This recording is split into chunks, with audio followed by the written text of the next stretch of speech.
Hey everyone, and welcome to From Waterloo to the Alamo. I'm your host, Traci Wilson, and today we have part 2 with our interview and conversation with Tu-Anh Cloteaux, who is the Director of Land Acquisition for Richmond American Homes here in Austin, and also with Christina Kelley, who is the Director of Community Management for Inframark.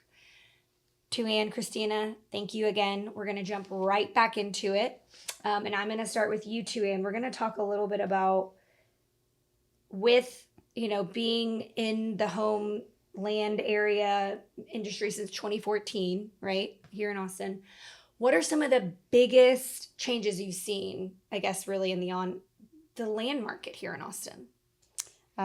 I am wishing I could see more changes. So we talked about in part 1 the escalation of costs, right? The land cost. Mm-hmm. It is staying pretty elevated despite the market softening Mm-hmm. on the home building side. Right.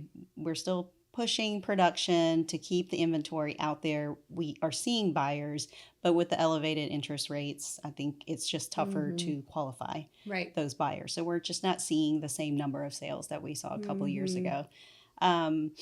But that's, it takes a lot of negotiating just to educate these land sellers as to what the true value of the land is. So it's a matter of figuring out what is the value of that land relative to how quickly do you need to sell it. Mm-hmm. So time definitely has a ton of value, and we do try to educate our land sellers towards that goal of let's find that middle ground where you're achieving your investment goals with your property, but we are able to move forward with development.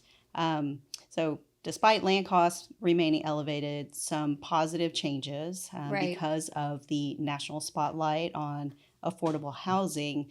Cities, jurisdictions, counties are all looking at ways to truly deliver the more affordable house.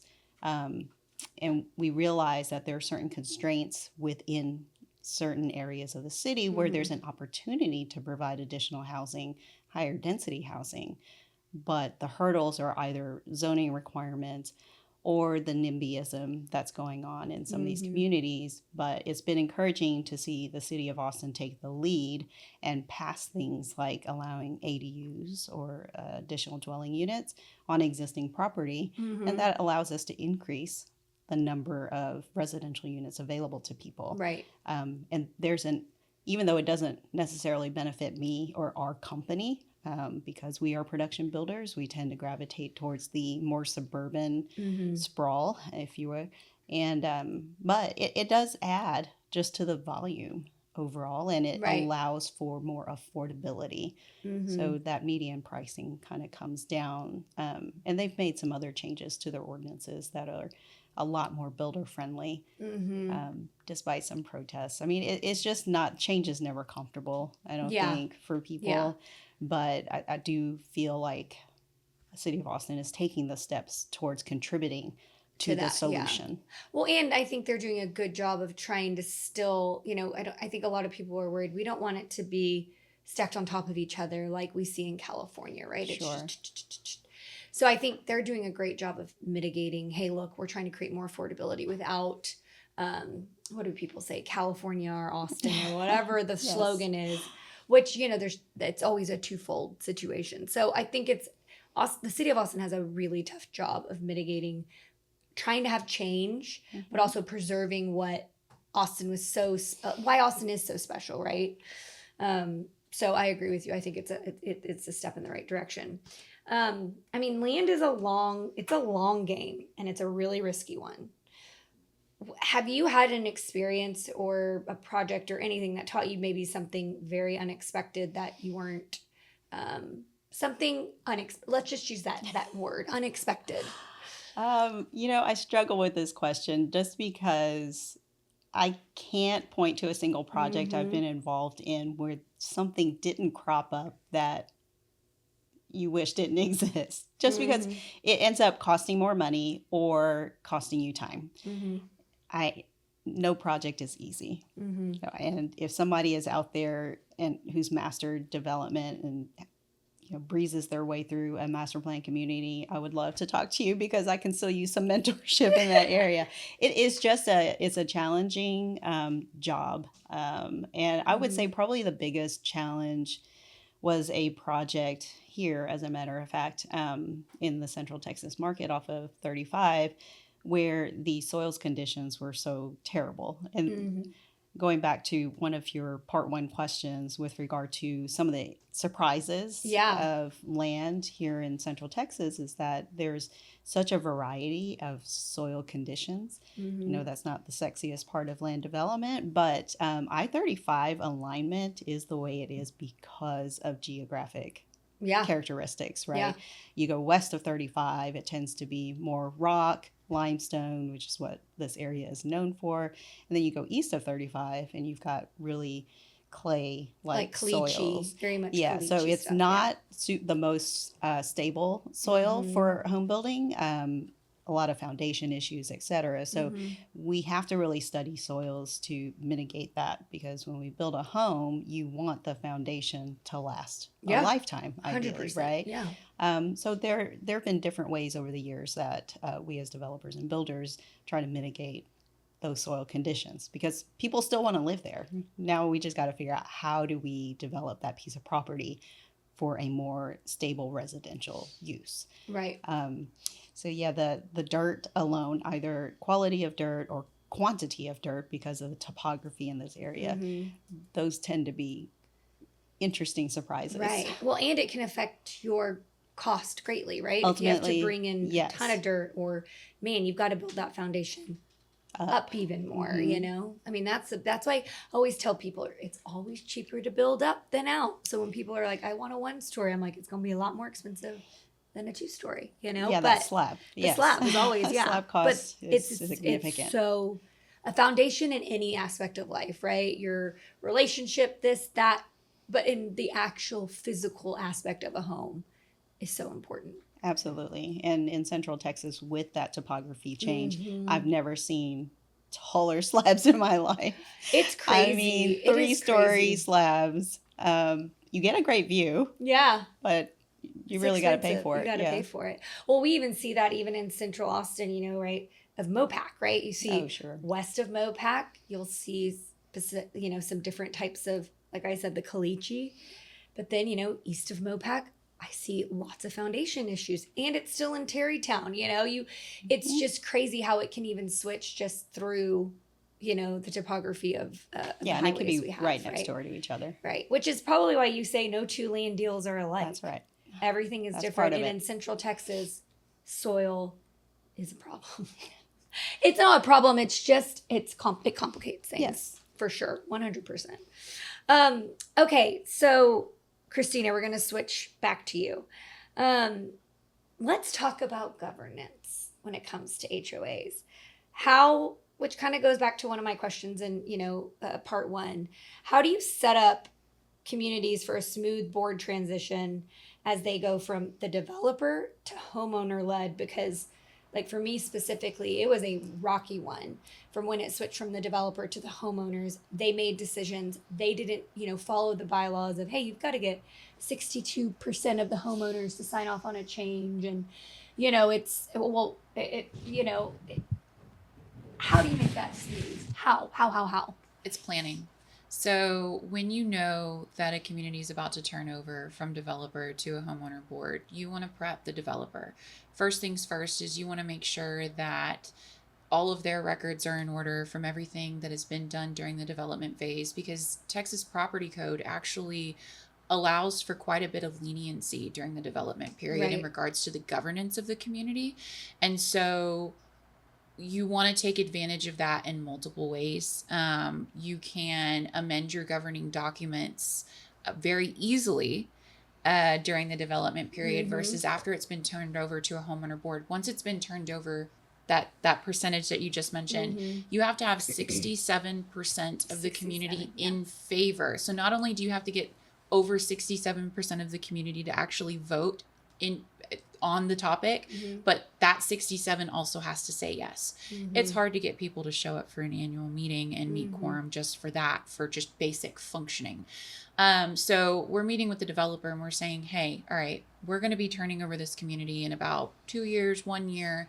FYI, your documents obviously have already been drawn up and been recorded, but over the course of the development, with things that change, things get added, taken away, plans don't always go, like Tu-Anh mentioned, the way that they are supposed to. Right. So we're taking a look at that and we're saying, okay, while this is in the development period, let's take advantage of how property code is written. Let's amend the documents for anything that we foresee being an issue for the long term, being that we don't have to have 67% of the community in favor of this. It just requires the developer saying, hey, yes, let's do it. So we're queuing up the governing documents and making sure that those are good to go. We're also, like I mentioned, making sure all of the records, all of the financial records are in order and pretty transparent so that when that homeowner board comes on, they understand what the heck has been going on for the last 3, 5, 10 years, 15 years sometimes. And they can see, okay, this is what they've been doing and what has brought us to this point, so that once they take it over, they're prepped. We're also encouraging developers to at least add one homeowner onto the board just before build out.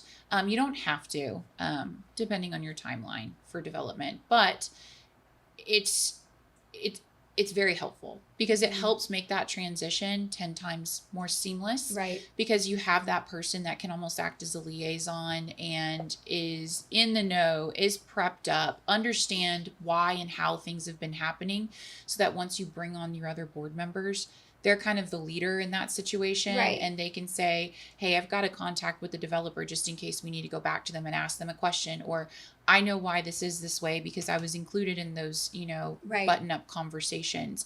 So there's prep work involved, just a clear turnover. It's doable, but it won't work in your best interest, not in the homeowner's best interest, not in the developer's best interest. It's a process that needs to happen over time. And there's also a checklist that you want to kind of check off on. Has everything been conveyed over? All of the common areas? Has it been deeded over to the association? Do we have all of the build plans for all of the amenities? Have we gotten with the contractors? Do we know the warranty terms, so that we can kind of take care of ourselves? And I say we, meaning the HOA that will be to come after that development period. And we have the tools that we need once they leave the room, and we can be self-sufficient. Yeah. Well, and I think too, it's just a knowledge about HOAs, right? Because like for my community, for example, it was a 35 home community. We bought the land when the developer was still selling. So we got our documents, HOA documents. We did everything we were supposed to. And we go to submit our plans. And at that point, when we went to submit our plans, it had been transitioned over to the homeowners at that point because he had sold out of all the lots. And the board basically was like, no, you have to build a 50% on the bottom, because we were building up. Like I said, it's cheaper to build up. We were building a 2-story. And he said, no, you have to now have 50% of your home has to be on the bottom floor. And then your second floor can only be, or no, your top floor can only be 50% of your bottom floor. So basically they wanted you to build further out on the bottom than basically on top of each other. And only because I'm in real estate and I know enough to know enough about HOAs, I said, but I'm looking over my documents and that was never a requirement. And he said, oh, well, it was changed. We voted on it and we changed. And I said, well, I never got an email as a homeowner, A. B, I would like to see the signatures or the votes of did you have that 67%? So, but unfortunately, I mean, I had to get like an attorney because I didn't know enough to make sure I wasn't missing something. And so I feel like a lot more people need to be educated. Like you can't have just board members tell you, because a lot of people are like, oh, okay, I can't do that. All right, I'll go back and I'll build a home that has 100, whatever. The top is only 50%. And that just made my home building costs go up exponentially because I'm having to create more foundation, more, areas that have HVAC, areas on the bottom floor. And when I said that to him, he goes, okay. And then a week later, my home was approved because he didn't have 67% of the homeowners voting. That's just their preference. It's their preference, right? But a lot of people just think what they say is fact, even though you're like, these are the rules, these are the bylaws I had when I purchased the property and when we started doing building plans. So it's really interesting because I think if more people were educated on what HOAs are and what they have to have in order to decline something or whatnot, I feel like a lot of people wouldn't be as frustrated with HOA communities, right? Because a lot of time you go back, oh, the HOA is terrible, Well, you know? Yeah, that kind of goes back to what Christina mentioned is that, you know, you have these governing documents and that's really the guiding principle for all of these HOA boards. Exactly. But during the transition is an opportunity. I know several management companies have an onboarding process for this incoming homeowner board that allows them to better understand how to enforce those deed restrictions. And if done right, they should know that they can't just make preferential changes just because they feel like they can. Yeah, exactly. There has to be a process. Yeah, well, and let me just say this. It was a builder, and of course he was building in that community, and he makes more money if he builds homes that have a bigger foundation, which hats off to him, you know? Yeah. But it's just, it is an interesting thing, which kind of leads me into that question of how do you mitigate, you know, in these big master plan communities, right? Community complaints before they become, you know, or resident complaints or concerns before they become this community-wide conflict. What's your best way for navigating that? I have my team always move forward with the motto of over communication and transparency. So it's, when I say over communication, I shouldn't really say over, more or less, I should be saying proactive. It's letting them know where their avenues are for self-help, who they can get with whenever it comes to those concerns on, oh, I don't have a copy of the governing documents. I didn't even know this was a thing. I didn't know that my neighbor is doing the right thing, and I can't complain about it. So it's proactively putting out bits of information on who the HOA is, how it's run, what the expectations are, and if you have questions, come and ask. And it's also being open and available to be able to answer those questions, because the more that you empower the homeowners who are asking those questions and need to know that information, it actually, that cuts a lot of the frustration. Is most people within an HOA, they want to do well. They want to follow the rules. They just don't get it. And it's because they haven't been provided those tools. So the AI has helped out a lot in answering those very generic questions for homeowners, and then getting into the nitty gritty of what's allowable, what's not allowable, custom home builds and things like that. That's when they can pick up the phone or send an email to somebody personal and say, hey, help me understand this. So with your comment too, Ann, on the homeowner onboarding, homeowner board onboarding process, that is super important. And I completely left that out. So with that, we like to bring them on board and give them a full scope shortly after turnover of saying, hey, here's how you access all of those invoices. Here is how your governing documents are written. And here's the process that's available for you guys to utilize to your advantage to make this association run smoothly. And then here are also all of the liabilities on if you don't follow protocol. And we empower them to say, you know, here are your tools to make this happen, and here are the risks that you run if you veer off course, and let them take it and run with it. And as long as you're providing that consulting kind of service of come to me, ask me questions, let me help you, it'll help it run a lot smoother. Yeah, for sure. Whew, that's a lot of work, especially switching gears from these little communities to the master plan communities. Hello, my name is Machias Braganza, General Sales Manager at Mack Hike Ford Lincoln, your #1 Ford dealer in Central Texas. We are here for all your automotive needs: Ford, Lincoln, pre-owns, all year makes and model. If we don't have it, will find it. You won't find anybody that will work as hard as I will to earn your business. Thank you for making us number one in Austin, Texas. Okay, so Tu-Anh, let's talk with you a little bit about, I know you've been really deeply involved in the professional women in building, homemade, ladies in land. Why is this work so important to you? And then also explain kind of y'all's connection through one of those organizations. Sure. We're actually, Christina and I are both members of Professional Women in Building as well as Ladies in Land. Yeah. PWB is a subcommittee of the HBA, or Home Builders Association, here in Austin.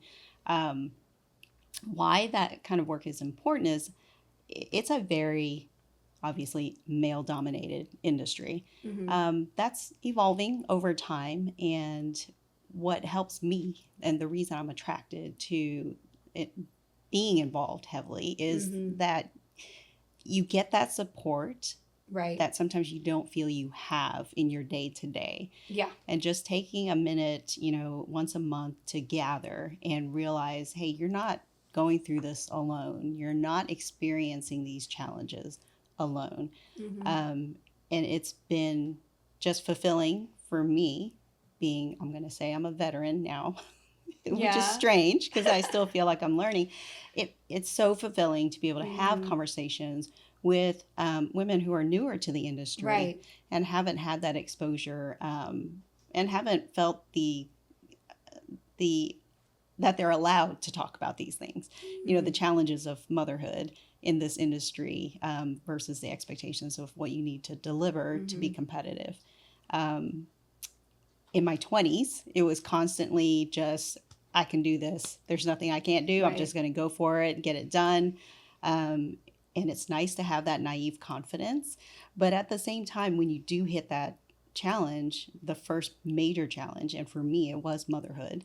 When I started having kids, Mm-hmm. I couldn't pull those 60-hour weeks Right. anymore. Right. And it wasn't that I felt the need to do the 60 hours. It was just that was the work. Mm-hmm. There was so much to do, and I was just driven to get it done.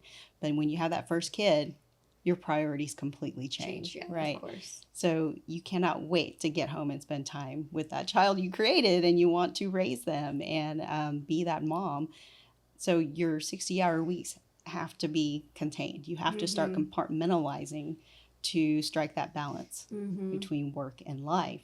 So those are some of the conversations I've had with younger women coming up in the home building industry, or even just in engineering and construction in general. So that's where Ladies in Land comes in, is that they veer away from being home building centric, and it's a broader scope of membership.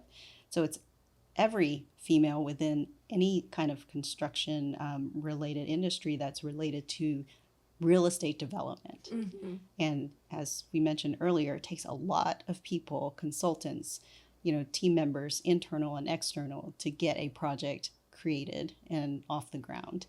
So it's a place for us to focus on empowering women through education. Right. So our monthly meetups focus on that. We try to find topics that are maybe a little bit fuzzy for some people who haven't had that experience, to get expert advice and discussion. Mentorship. Really. And mentorship. But it's done in a way where it's much more interactive and not intimidating. At least that's how I feel. And Ladies in Land was actually founded by Erica Sinner, who is a land acquisition.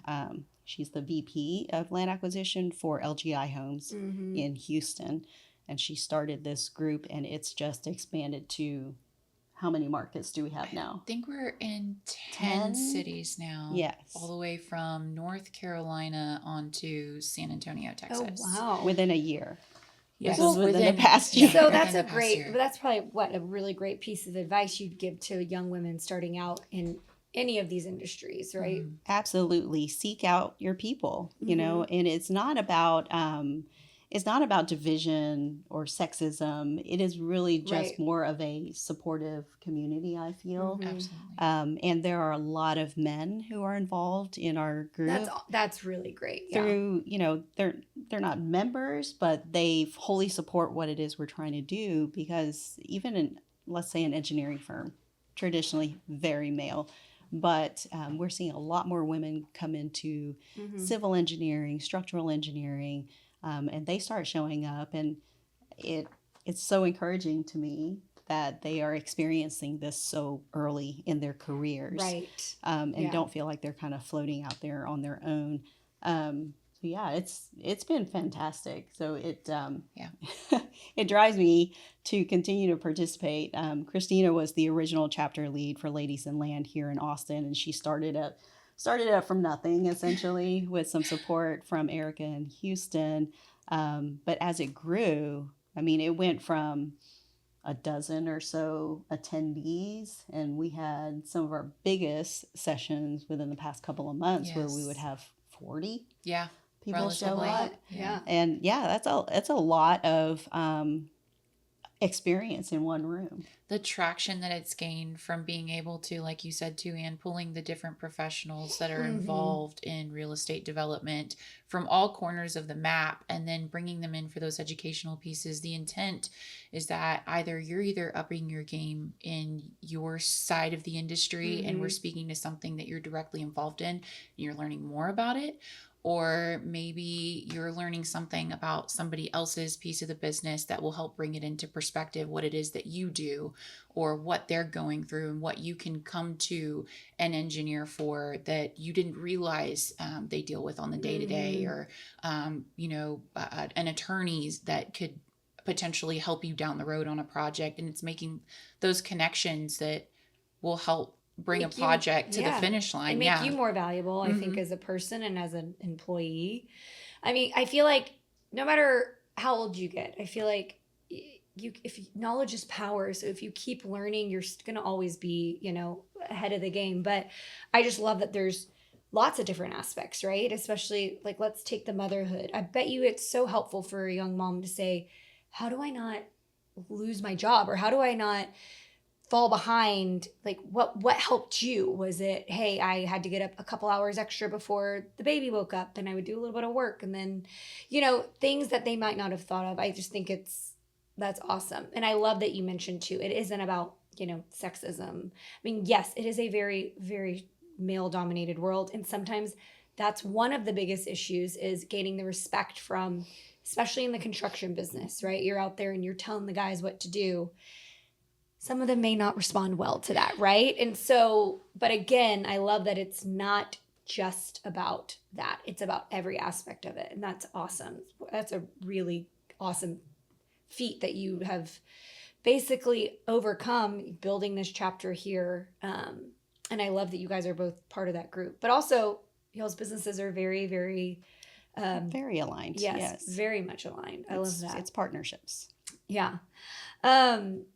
Okay, so Christina, let's pop back to you on what are some of the trends that you're seeing in community design and management with sustainability and smart tech. I mean, we've already touched on AI, right? Chat with Mark for y'all's actual management platform. But what about anything else? So overall, I'm seeing a lot more of these master plan communities incorporating both a technological approach, but also keeping it holistic. Right. And that's kind of the trend here in Austin as a whole already, but it's kind of branching out into the suburban master plan communities where people are wanting things immediately, but they're also wanting their rest and relaxation, and they're basically trying to get the best of both worlds. So a lot of these communities are now starting to say, yeah, get your rest, get your relaxation, go take care of your mind, body, wellness situation, and go out for a run.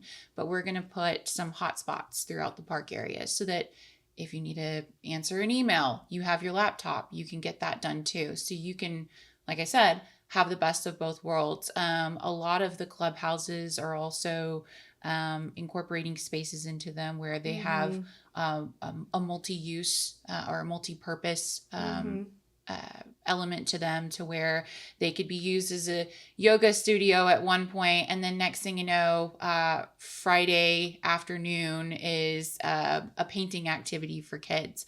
So it's making things versatile, and then also incorporating the technological with wanting to be healthy and mindful of the environment and things like that. Yeah. Well, do you think there's a secret sauce to make a well-functioning community feel different? Yes, and that ties back into the lifestyle enrichment programming. Yes, that we mentioned. Yeah. I think that really will take, if you have the space for it within your project, it takes it to the next level. Because nowadays, people are also, in addition to being holistic and wanting things immediately, they also want to be able to have a one-stop shop when they come home from work. When they come home from work on a Friday night, they want to have a food truck there. They don't want to have to go out and go to a restaurant if they don't feel like cooking. They want to have a food truck and then go and move from the food truck over to the park and let their kids play for a little bit. Right. So it's having the right lifestyle program implemented into the project, to where it's giving a little bit of everything to everyone and making it feel like home. Yeah. Yeah, I feel like that's so important too.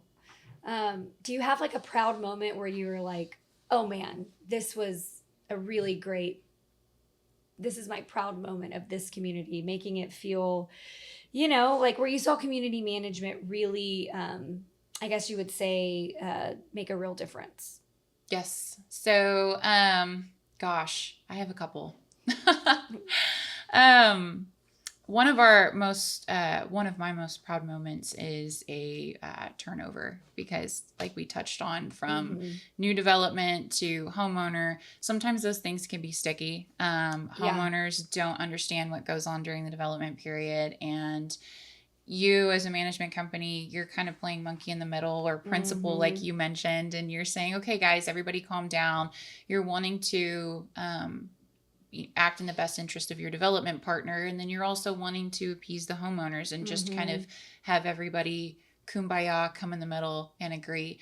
And so when you do those turnovers, sometimes they don't go well. And there's just absolutely no amount of planning on God's green earth that will make it happen smoothly like you would want.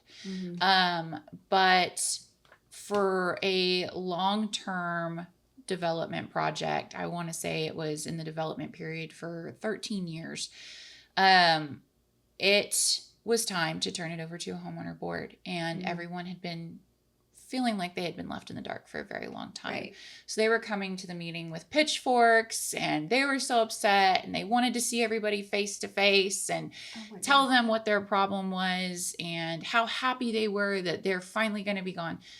And it turned out really well, because what we did was we were able to meet with our development partner from the very beginning, and we issued a Q&A situation, basically a question form to the homeowners before the meeting. And we said, hey guys, why don't you present your questions and your concerns before the meeting, and this will help our meeting run smoother in interest of everybody's time. So that allowed us to also get with our partner and say, hey, just FYI, here are all of the issues that they're about to bring to this meeting, and let's talk about them right now. Be prepared, yeah. Yes, let's be prepared. And so there was nothing that was trying to be done in the dark. It was just, they just needed answers. And so the developer was able to say, hey, well, this is why. We had time to do the research. Here's why we did it this way. And we didn't even know that this was a problem of Susan on, Rosebud Lane. We didn't know. And so here are all of our answers and our solutions and our contact information. And here's what we're setting you out to sail with after this meeting. And so it was actually very well received. Awesome. And it ties back into preparation. So that was a very long awaited meeting. Everybody was very nervous about it, and it turned out very well, all because of just listening. Yeah. Really. In advance. Yeah. In any relationship, people, listening is key. Yes. Listening. Hey, I'm Brandon Sparks with Nautilus Lending, based right here in Central Texas. We're a full-service mortgage operation and brokerage, serving Greater Texas as well as Florida and Tennessee. One of the greatest things about our shop is our ability to facilitate creative financing. What that means is that anything legally possible, we can get it funded. You want to find out more? Reach out to us, www.nautiluslending.com. That's www.nautiluslending.com. Okay, so Tu-Anh, tell me for Richmond Homes, what makes a piece of land like a heck yes, we need this land and we're going to make it work at any cost? Is it free? Right? Well, there's so many factors, but I would say going back to the old adage of real estate, it's location, location, location. Right. So if there's solid access, decent schools or excellent schools, that's a great start. But at the base of every land development deal is, how am I going to get water and wastewater to the property? And because development is expanding farther and farther out from city centers, it's become more of a challenge. And then you double down on that with the fact that a lot of water resources are becoming constrained with ongoing droughts and restrictions on where people can drill wells and who controls which aquifer. So that is a region-wide issue. And actually, a couple months back, we had a meeting with a water law attorney, and I'm sorry, is it James Aldridge? James. We'll give James a little plug. James with Winstead PC here in Austin. He specializes in water law, and at one of our Ladies in Land meetups, he presented some of that background, and water affects all of us, right? Doesn't matter if you're in the industry or not. And it was interesting that the conversation veered to that. A lot of people were asking questions who had really nothing to do with bringing water to a property, but it became very clear to them that this is what needs to happen before I can move into that home and flush my toilet. So it was a really lively conversation, surprising given the topic. No pun intended, but I kind of thought it might be a little dry for some people to talk about water law. But it was really a great opportunity for people to think about what has to happen to get to that development. So, going back to the original question, if that property has access to utilities, that's of utmost importance. It's big, You can kind of figure out the rest. If there's not enough dirt, if there's too much dirt, we can fix that. If there are heritage trees, we can work around that. If there is some kind of environmental condition, we can also generally work around that.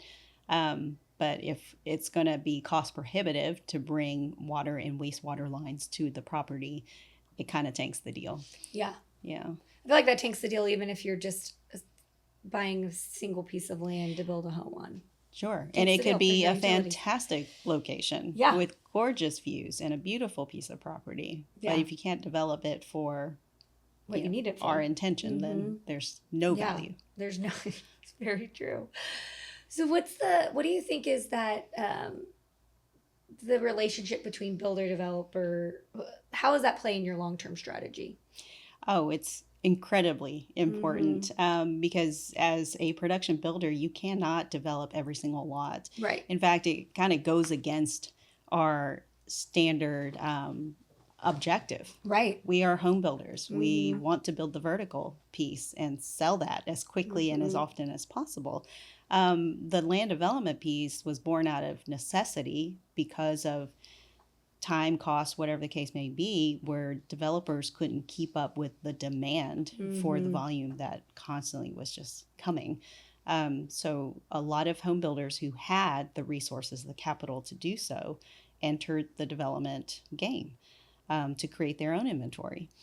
So the origin or the original relationships that builders and developers have are important to maintain.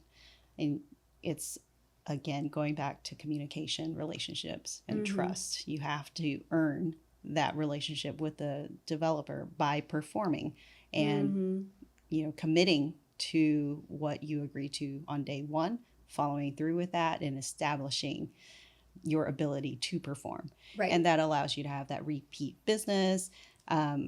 So, as I mentioned, we were acquired by Sekisui, who also owns Chesmar Homes, and pointing to them because they have a longer history here in Texas, in Central Texas in particular. Chesmar has a 10-year relationship plus with a local developer, Blake McGee. Hey, Blake, you got a little plug. Yeah. But Blake McGee Company developed some of the nicest master plan communities in the Austin area. And we have been able to benefit from that relationship by being invited into these developments, because a lot of their strategy, the developer, is to bring in high quality builders who are able to build well-priced homes to kind of maintain the value. And they bring in amenities that are above market requirement generally.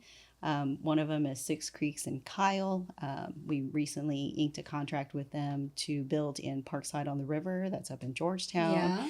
These are beautiful communities with nice natural amenities plus additional amenities for the residents. So it's very important to pay attention to those relationships. Oh, yeah, for sure. And do everything you can to continue them, because the Blake McGees of the world won't invite just anyone into his development. Yeah, no, it's very important. I know you touched a little bit on, when you're part of these other organizations, and, I know becoming a mother was probably the most challenging thing, and you've got 3 girls, but how has being a mom transformed your decision-making and leadership in your work life, I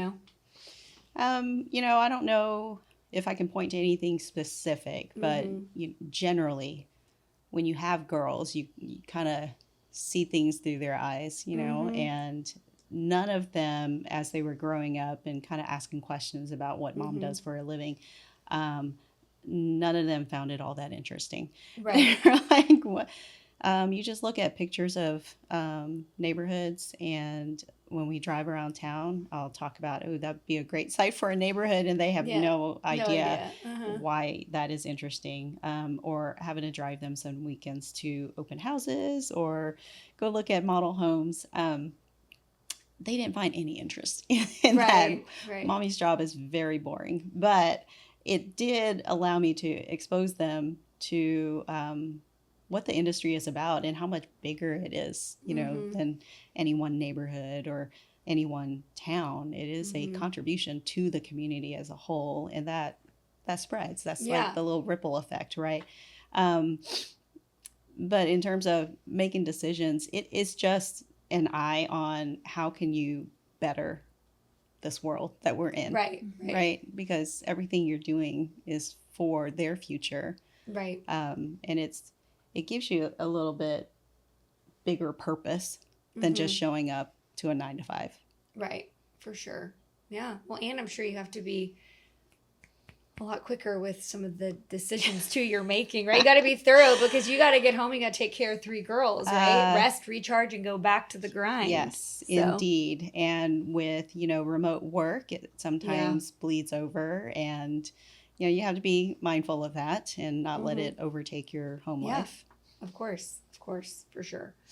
Okay, Christina, looking ahead, as Austin is growing and changing, what do you see is going to be the biggest opportunity and or challenge for communities and basically HOA management? Landscape is always a challenge here in the Austin area with, as Tu-Anh mentioned, the water restrictions and availability. So we're always trying to look at innovative ways to partner with landscape architects on what's been working, what doesn't work. And just kind of share the thus far experience and then just go from there, and keeping an eye on what is to come. So that way, again, tying back to maintenance long term, what is going to be feasible over the next 5 to 10 years that's, cost effective, manageable, and things of that nature. So right now, landscaping is an ongoing challenge, and I can compare it directly to our Houston market. I recently transferred over to the Austin region from Houston, and Houston just doesn't have the same challenge in regards to landscaping as we do here. Mm-hmm. It's oftentimes the largest part of an association's budget. And that's even with, those communities that have a waterworks pool with a water slide or a lazy river. Landscaping is still top of the list in regards to largest expense on your budget. And so here, just with the water availability and being mindful and conservative, it's how do we make these common areas look appealing so that builders can sell homes, residents are happy, but at the same time, we're not being wasteful and we're able to manage it. Right. And how are y'all preparing for the next generation of homeowners? I mean, you've already touched on it, but why don't you reiterate how you're going to keep evolving for the new generation, because it's very different, right? You've got your millennials, which are, all in home buying field right now, pretty much. But the next generation's very different, I think the millennial aspect, very into still, we love to talk on the phone, text, email was, introduced when we were young. We like kind of the best of both worlds, right? Old school, I need to see someone face to face, but I feel like the next generation is all behind a screen, all behind a computer, tech savvy. So how are y'all prepping, right? You've already mentioned, why don't you reiterate how y'all are prepping for that next generation? So that just ties back to the AI piece. And right now, I think we're in a phase where we've implemented the AI, saying here we are with our tech.